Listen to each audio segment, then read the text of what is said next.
So, you would like to begin your very first podcast. Okay, well, seeing as we all have some form of technical savvy, your computer, your iPad, your everyday mobile phones, you just might not be too sure of how to go about it. Relax. We got this. By the end of this session, you'll know everything you need to know to successfully produce your very first podcast and get it published and running quickly without it even being relatively expensive. In this day and age, with the importance of getting your voice out into the world, it's never been easier to have an idea, gain interest, and attract followers as you build exposure on a podcast platform. Today, we'll list the basic equipment for the best sound you need. By doing so, I'll talk about the most cost-effective way to avoid highly technical processes, cables, and expensive equipment. Remember, it's an audio podcast. Doesn't require the visual look of a studio or a lighted backdrop. I will also give you insight into the software that you can use to record your voice and organize the episodes of your podcast. I gotcha. Okay, so before we get into any equipment needs, you need to find out what your podcast will be about. This can be better described as your why. Example, the podcast I started last year, Empowering Student Leadership, was created to allow students in the district to have a platform for their voice and give an idea to the staff and faculty to some thoughts of what the students had on their minds on various topics related to their journey. This was like a professional development in every episode, so many staff members heard information from their students that they weren't aware of. So, this is why finding your niche or something your podcast will specialize in is important. Once you've written down an idea for your podcast or figured out your why, it's time to think about the most important piece of equipment, and that's a dynamic microphone. This will give you more of a closed in studio sound when you record into your computer, phone, mixer, or personal recorder.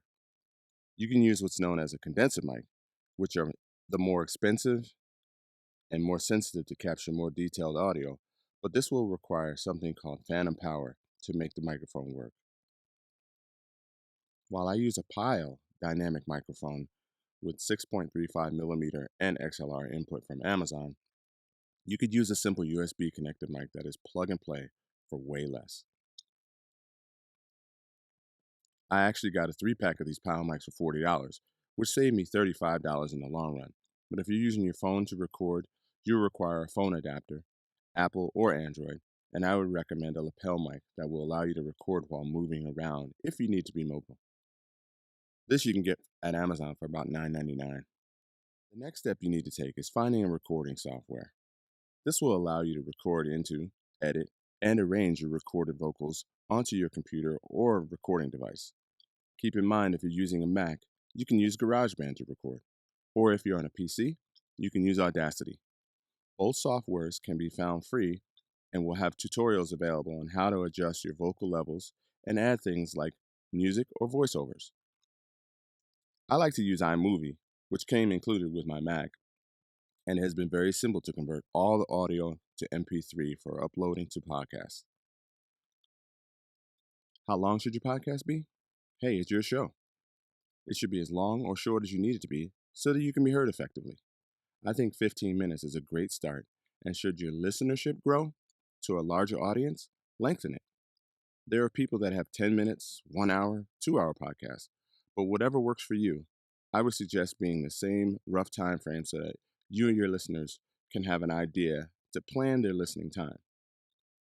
The same holds true for how often you should publish your podcast. It will be based on your preference and demand from your listeners. Keep an open line of communication for listeners to provide feedback. I think if you have the time, weekly is a great starting point. The importance here lies in the consistency for listeners. How many guests is up to you as well.